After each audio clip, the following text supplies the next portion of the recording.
Bharat tourism पर विश्वास करता है।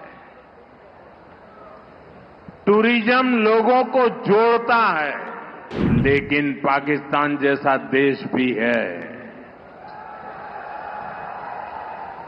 जो टेररिज्म को ही टूरिज्म मानता है, और ये दुनिया के लिए बहुत बड़ा खतरा है। साथियों,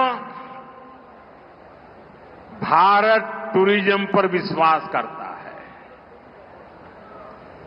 टूरिज्म लोगों को जोड़ता है, लेकिन पाकिस्तान जैसा देश भी है जो टेररिज्म को ही टूरिज्म मानता है, और ये दुनिया के लिए बहुत बड़ा खतरा है। हमारे गुजरात में कच्छ के लोगों को पता होगा कि पहले गांधीनगर से कोई भी मंत्री, मुख्यमंत्री कच्छ आते थे 25-30 साल पहले, तो उनके भाषण में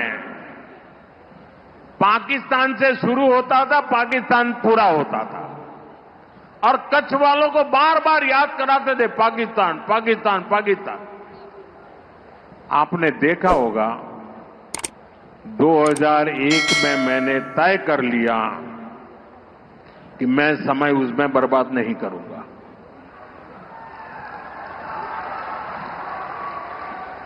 मैं कभी भी उस चीज के जिक्र ही नहीं करता था, मैं सिर्फ कच्छ की ताकत की बात करता था। भुला दिया था मैंने।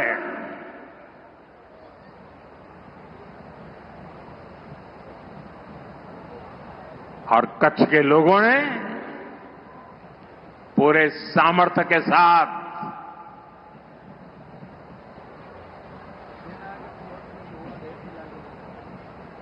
पाकिस्तान को भी ईर्ष्या हो जाए वैसा कच्छ बना दिया। दोस्तों,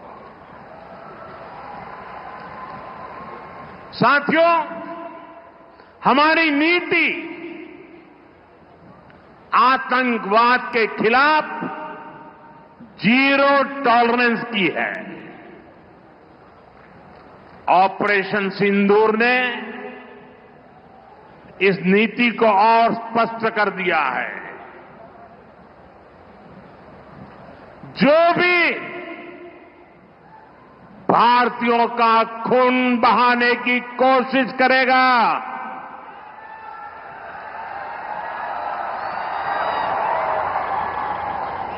उसको उसकी भाषा में ही जवाब दिया जाएगा।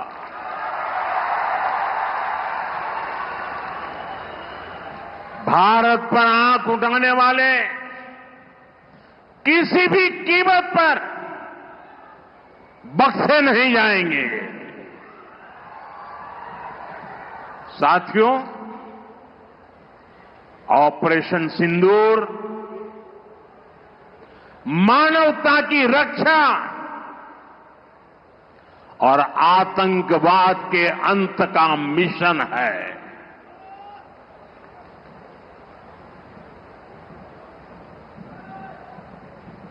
22 मई के बाद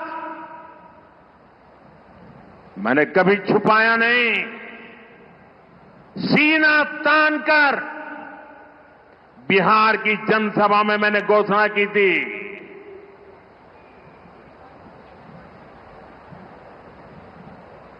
मैं आतंकवाद के ठिकानों को मिट्टी में मिला दूंगा।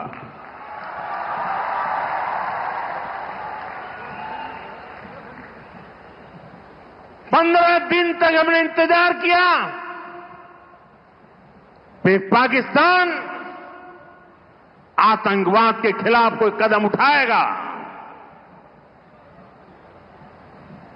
लेकिन शायद आतंकवाद ही उनकी रोजी रोटी है। जब उन्होंने कुछ नहीं किया तो फिर मैंने देश की सेना को छुट्टी खुल खुली छूट दे दी। भारत के टारगेट पर आतंकवादियों के हेडक्वार्टर थे। सैकड़ों किलोमीटर अंदर जाकर के अगल बगल में किसी का भी नुकसान हुए बिना सीधी चोट करके आ गए। सटीक वार किया। ये दिखाता है कि हमारी सेना कितनी सक्षम और कितनी अनुशासित है। हमने दुनिया को दिखाया कि हम आतंकवाद के अड्डों को, उनके ठिकानों को यहां बैठे बैठे मिट्टी में मिला सकते हैं। साथियों, भारत की कार्रवाई से पाकिस्तान कैसे बौखला गया, ये भी हमने देखा है।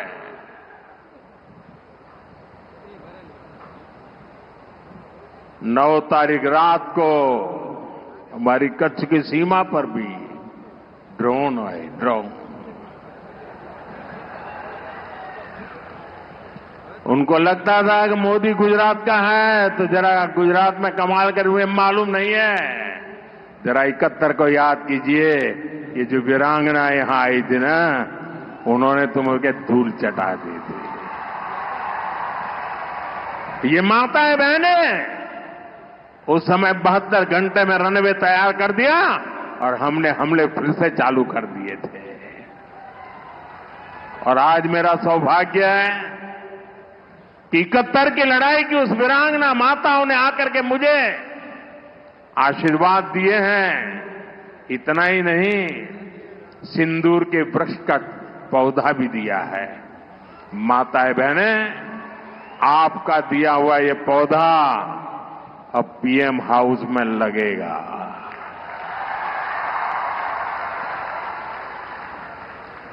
ये सिंदूर का पौधा है, ये वटवृक्ष बन करके रहेगा। साथियों, पाकिस्तान ने, हमने तो आतंकवादियों के ठिकानों पर हमला किया था। उन्होंने हमारे निर्दोष नागरिकों पर हमला करने की कोशिश की और जब उनके ड्रोन दिखने लगे तो पलक झपकते ही एक के बाद एक, आपने देखा कैसे गिरते थे।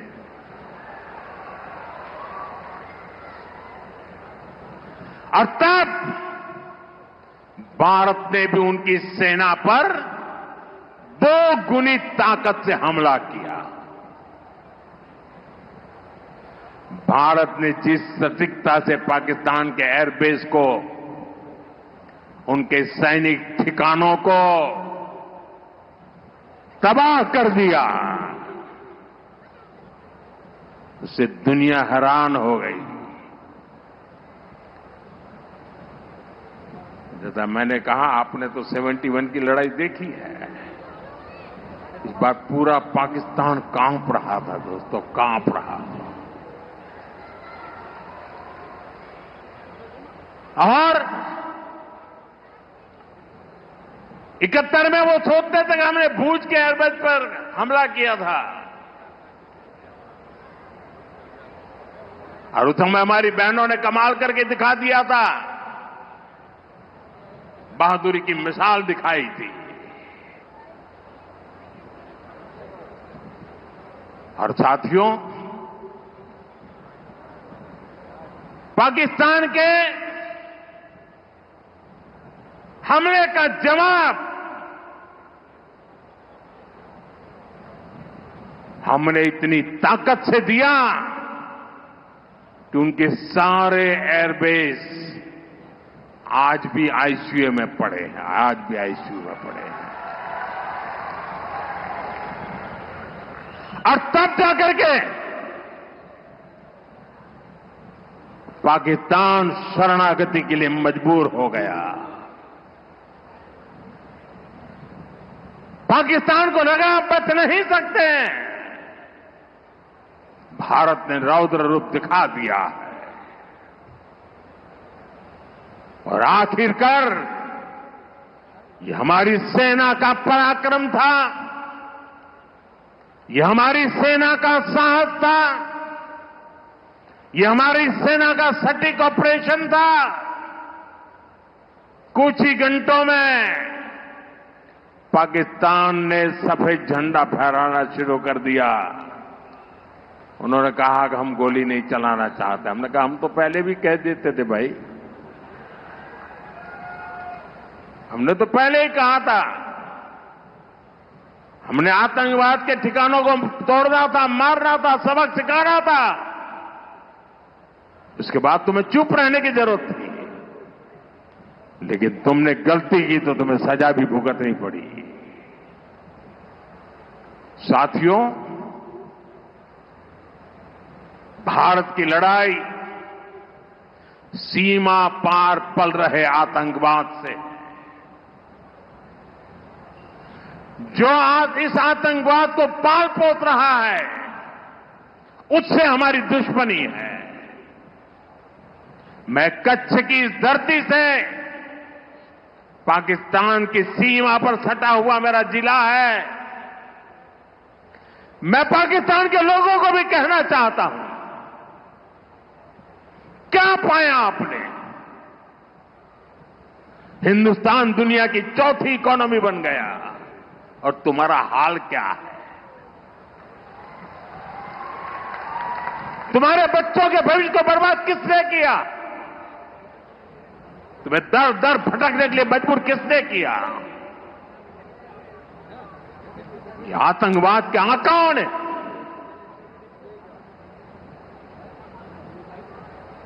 वहां की सेना का अपना एजेंडा,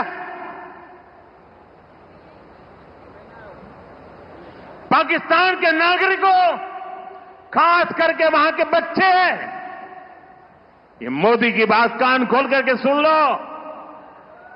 ये आपकी सरकार और आपकी सेना आतंकवाद को समर्थन दे रही है। आतंकवाद पाकिस्तान की सेना और सरकार के लिए पैसा कमाने का जरिया बन गया है। पाकिस्तान के युवकों को तय करना होगा, पाकिस्तान के बच्चों को तय करना होगा, क्या ये रास्ता उनके लिए ठीक है? क्या उनका भला हो रहा है? सत्ता के लिए जो एक खेल खेले जा रहे हैं, क्या उससे पाकिस्तान के बच्चों की जिंदगी बनेगी? मैं पाकिस्तान के बच्चों को कहना चाहता हूं, ये आपके हुक्मनारा, ये आपकी सेना आतंकवाद के साए में पल रही है। वो आपके जीवन में खतरे पैदा कर रही है, आपके भविष्य को नष्ट कर रही है, आपको अंधेरे में धकेल रही है। पाकिस्तान को आतंक की बीमारी से मुक्त करने के लिए पाकिस्तान के अवाम को आगे आना होगा, पाकिस्तान के नौजवानों को आगे आना होगा। सुख चैन की जिंदगी जियो, रोटी खाओ, वरना मेरी गोली तो है ही।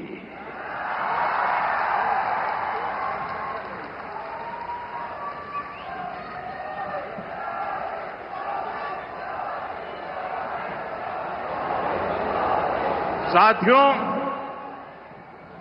भारत की दिशा एकदम स्पष्ट है। भारत ने विकास का पथ चुना है, शांति और समृद्धि का रास्ता चुना है। मुझे भरोसा है कि जैसे कच्छ की जो स्पिरिट है, वो भारत को विकसित बनाने के लिए भी प्रेरणा बनेगी। મારા કચ્છી ભાઈ બહેનો, હવે થોડા દાડા પછી આપણું અષાઢી બીજ આવશે, આપણું કચ્છી નવું વર્ષ, અહીં આવ્યો છું.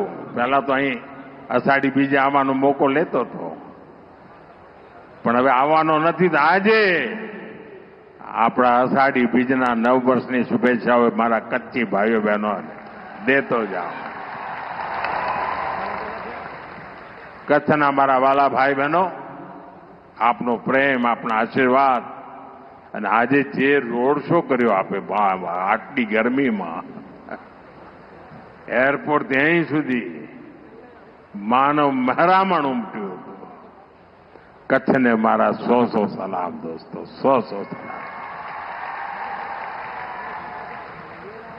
એકવાર ફરી આપ સૌને અનેકવિધ વિકાસ કાર્યોની ખૂબ ખૂબ શુભકામનાઓ આપું છું. મારી સાથે જોર પૂરી તાકાતથી બોલીએ અને તિરંગા ઝંડાને બરાબર ઊંચા કરીને કરીએ. ભારત માતા કી, ભારત માતા કી, ભારત માતા કી, ભારત માતા કી. વંદે વંદે વંદે વંદે वंदे वंदे वंदे. बहुत बहुत धन्यवाद.